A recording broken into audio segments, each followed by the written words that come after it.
Hello, you're watching CFSS TV. I'm Ron Weber. We have a special guest this afternoon. His name is Alan Kaplan. He is a partner with the law firm of Masuda, Fanai, Eifort, and Mitchell. They have offices in Chicago, Schaumburg, and Los Angeles. Thank you, Ron. And our guest in the studio today is Alan Kaplan from the law firm of Masuda, Fanai, Eifort, and what is the last person that you have there? Mitchell. Eifort and Mitchell. And interesting topic based on what we are seeing today, what we are hearing every single day about sexual harassment in the workplace. And Alan, if you don't mind, tell a little bit about your background. Sure. Well, I'm an employment lawyer representing management, small to mid-sized companies throughout the country, but mostly in the Midwest area.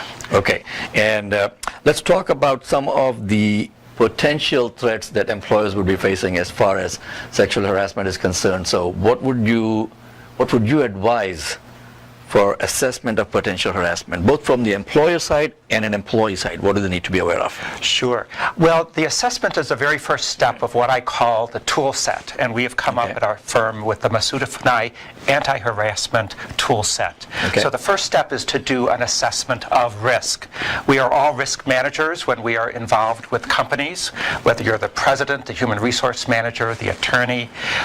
You are doing risk management for your company. Wonderful. And I would like you guys to please take a look at the last interview that Alan and I had on risk management. So if you might go back to the website and check out on risk management for employers also. That was a very interesting conversation we had. So when you're talking about risk management and the assessment, what would be your advice? I mean, how do they go about it? Well, how you go about it is figuring out the ways your company can get in trouble. Okay.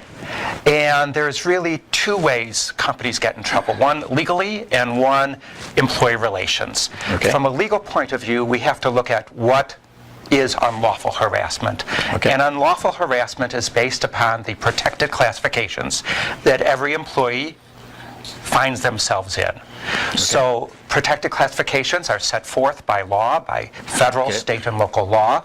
They include everything from race, age, sex, sexual orientation. So the Title VII or Title VI, whatever. Title VII, or the federal Title VII, the federal law, Civil Rights Act, to state law and local law.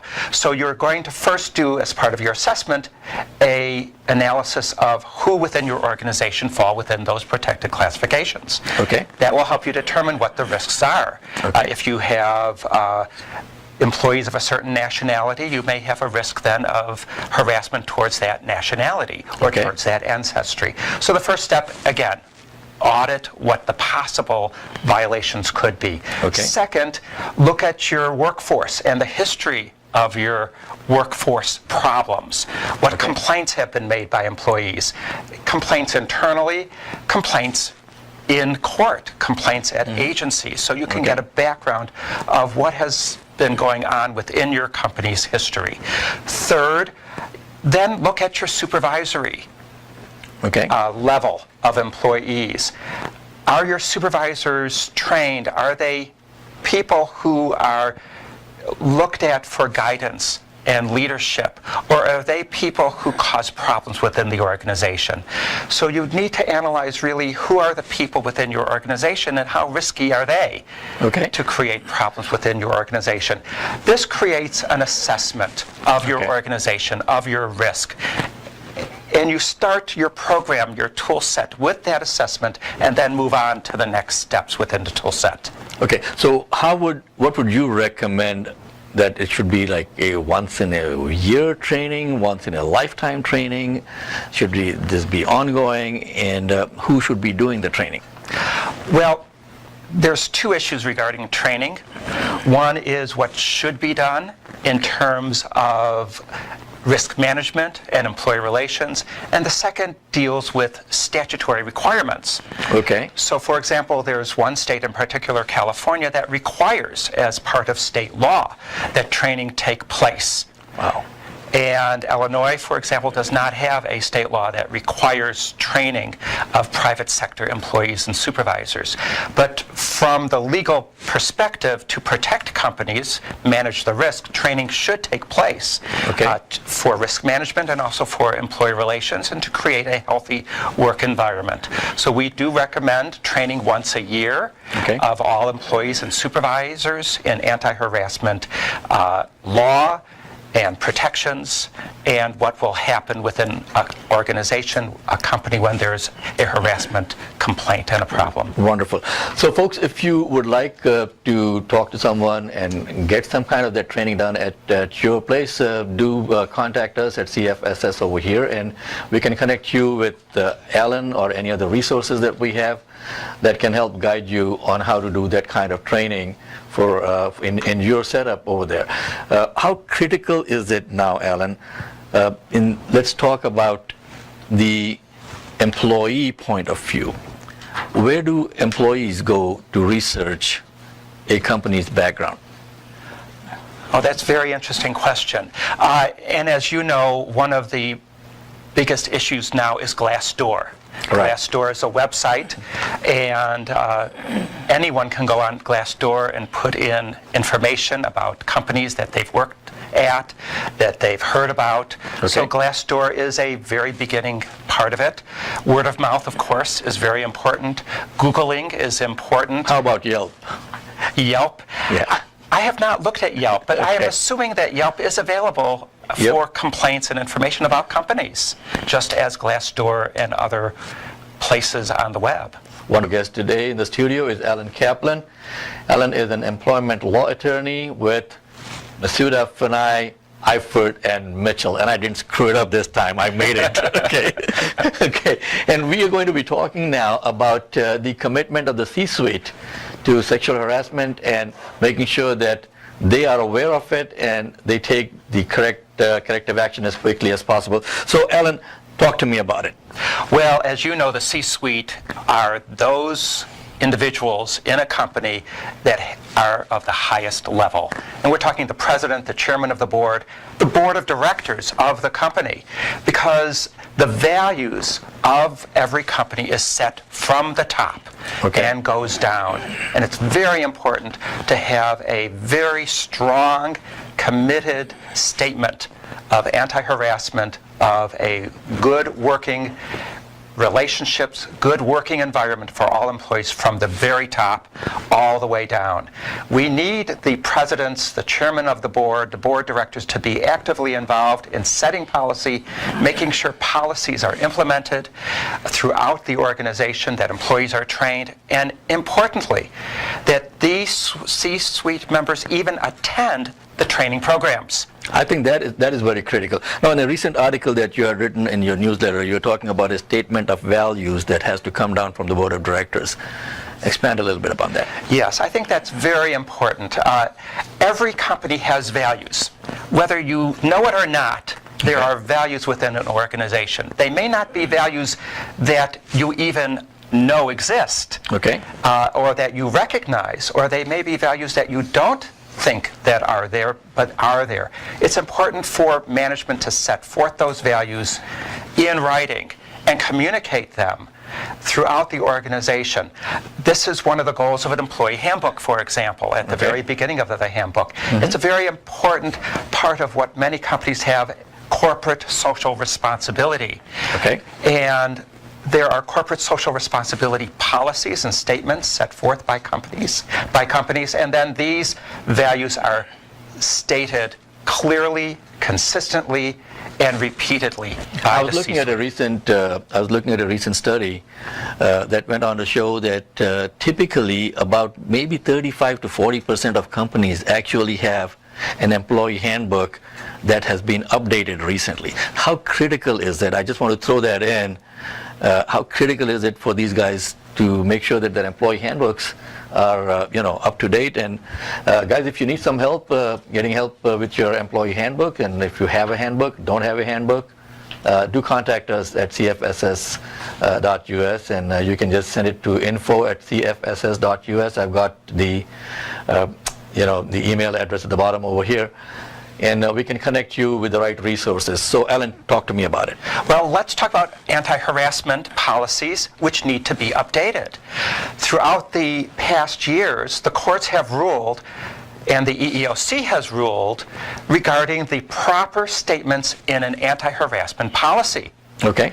So to look at that anti-harassment policy and to update it to make sure that it complies with the courts and the EEOC's directives is extremely important. Okay. Without a properly stated policy in your handbook, your policy will not be there to protect the company when there's a lawsuit. You just don't write it once and forget about it. That's right. They need to be updated. You need to look at the courts, at the government organizations and agencies to see what they want you to have within these policies. So harassment policy is very important. Every company needs to have an anti-harassment policy, whether or not the company has an entire employee handbook. In addition, there are many other types of policies that are required by state and federal law for employees to hear through the employee handbook. Our guest in the studio today is Alan Kaplan from the law firm of Masuda, Fanai, Mitchell and Eifert, or is it Eifert and Mitchell? Who comes first? You tell me. Mr. Eifert. Mr. Eifert. Okay. So with all due respect to the partners out there, Alan, we are talking about sexual harassment in the workplace today, and that is a topic that is current, and I would really like you guys to pay attention to the policies that you have, whether you have handbooks or not. And if you don't have the right handbooks or the right policies, please do contact us and we'll be happy to help you out. Let's talk about investigation procedures now. Who develops those procedures and who implements that, who oversees that in a company? Regarding investigation procedures, the person that's most important is the person handling the HR function, the human resource function in the company. The investigation procedures begin once there's a complaint. So even before we talk about investigations, there needs to be a complete complaint procedure within the company. So the policy needs to state that employees have the right to make complaints. Okay. Complaints can be made orally or in writing. I've seen many instances where companies make the mistake and supervisors make the mistake of saying, unless you have a complaint in writing, we are not going to investigate. That is interesting. That is interesting. So oral complaints, but how does an employee document an oral complaint? Well, an employee can document the complaint, and I'm going to now put on my employee hat as opposed to my employer hat. Okay. What many employees will do is to keep a diary. Okay. And they will put in their diary when they have made a complaint to management, that they have spoken to someone, that they have made a complaint. What's also very important, and you'll see this in the media reports of alleged harassment and also in courts, employees will tell other people about instances in which they feel that something was said to them inappropriately or harassing.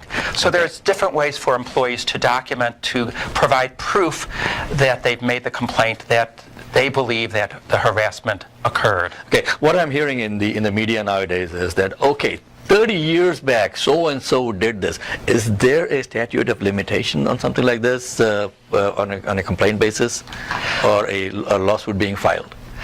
All right. Well, you narrowed your question to lawsuit being filed. Right. Because there never is a statute of limitations when someone has felt hurt, when an inappropriate comment has been made to them, and that has implications in the workforce. So even if the statement or the comment, the conduct was done to an employee many years before the statute of limitations ran or began to run, it still impacts that employee. So it needs to be addressed by human resources to create a working environment that is free of harassment, that is healthy for the organization. Looking at your narrow question, yes, there are statutes of limitations under federal Title VII as well as state law. Okay. And those limitations periods are rather narrow and small depending upon which law is involved. What's fascinating in the harassment area is that we talk about unlawful harassment under Title VII, the federal law, or the Illinois... The most well-known. The most well-known, the Illinois Human Rights Act. However, there's state tort harassment. So when employees are are victimized by certain conduct, certain statement. It's not just the federal or state discrimination laws that may apply. For example, if a supervisor touches a male supervisor touches a female employee on her knee, that's an assault and battery. Wow.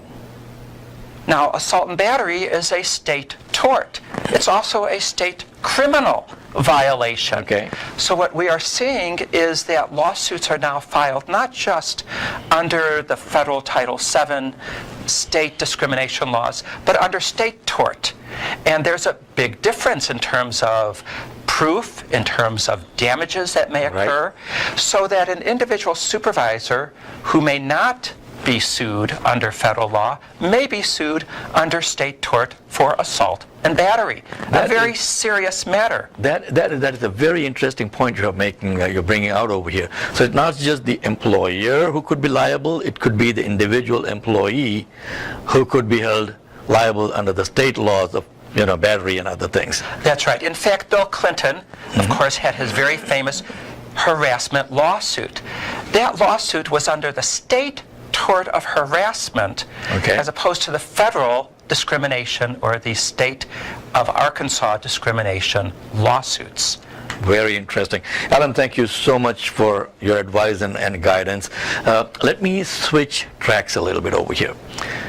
Now, you are telling me that the HR manager, HR director is ultimately responsible for making sure that these kinds of policies are there in the handbook and people are trained on it. What if I'm using a staffing agency? Oh, that's very interesting. Well, first of all, I want to just amend what you said. Okay. The person handling the HR function has a lot of responsibility. Not the ultimate responsibility. I would say the ultimate responsibility is with the board of directors. I understand that. And I stand corrected, folks. So, board of directors, ultimate responsibility. And another thought comes to mind over here when you say board of directors. Now, this board of directors, if they are voluntary board, if they are not paid, can they still be held liable personally? Well, again, it's going to depend upon the facts and the evidence of the case. Yes, I know that I'm opening up a new can of worms over there. You are opening up an hour conversation. So we'll catch on that later, folks. But yeah, so staffing agency, I'm using a staffing agency. Right. And who is responsible? The staffing agency that is sending me the person, or me, the employer, to teach them, to train these people on my company policies? Right. And a good lawyer will respond with the word, it depends. It depends upon the facts. It depends upon the relationship between the staffing agency and the company. So let's start with that relationship. And I believe that relationship should be set forth by contract, so that the parties, the staffing agency, and the company clearly understand who has the liability, and also whether or not they are joint employers, because there may be joint employer liability.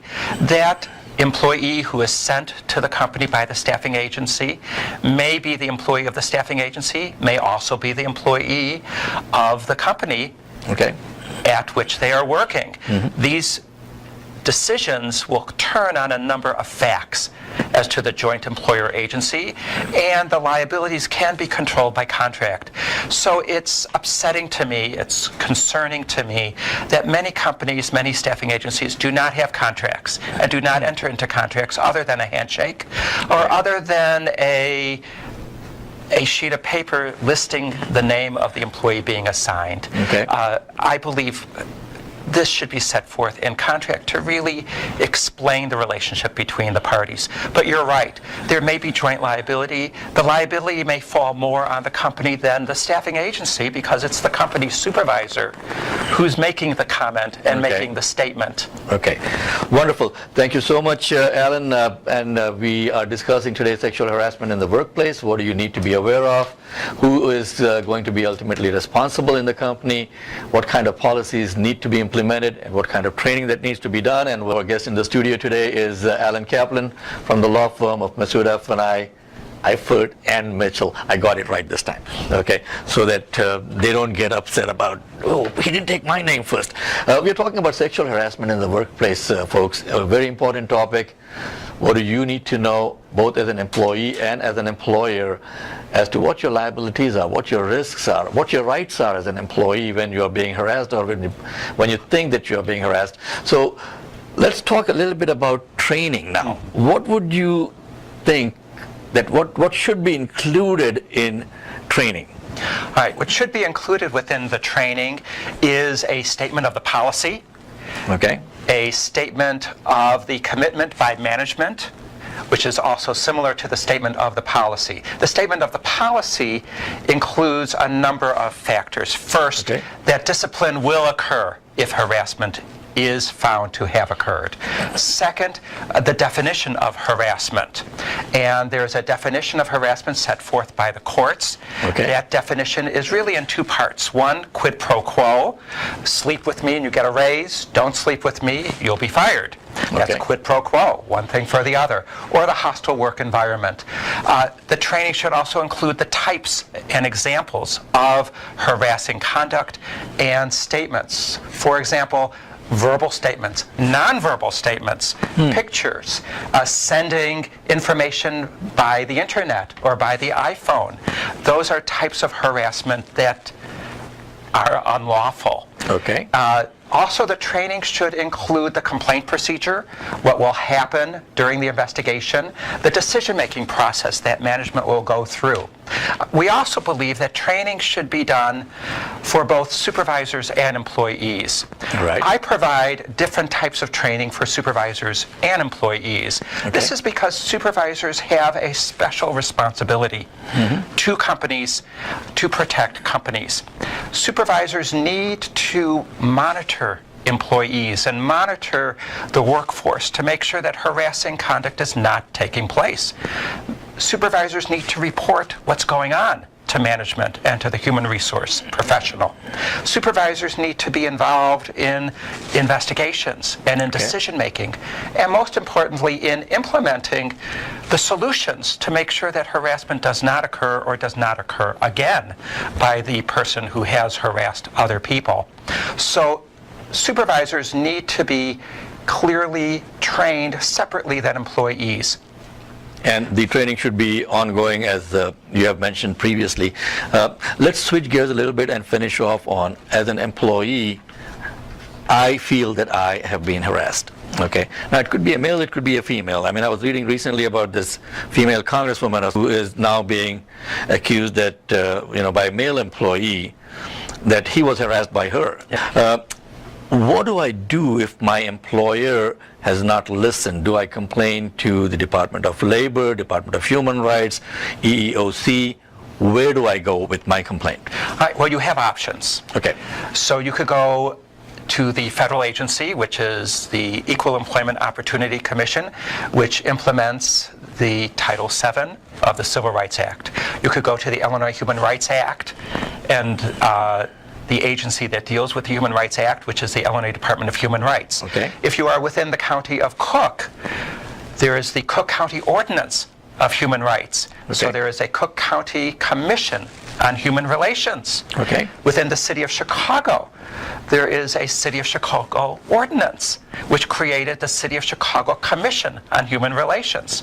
If you think about it, you're an employee downtown Chicago, you have 4 government agencies that potentially protect you: Chicago, Cook County, Illinois, and the federal agency. If you are an employer, there are 4 potential agencies That can come after you. that can come after you. And we'll be having links to those agencies on our website, which is cfss.us. That is Charlie Frank Sam Sam, or Center for Strategic Solutions, cfss.us, and we'll put the links on there for you.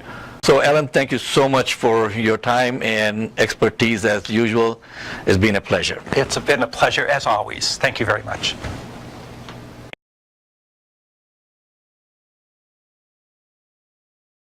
Thank you for watching CFSS TV. Our website is cfss.us. Please come and visit us. Have a great day.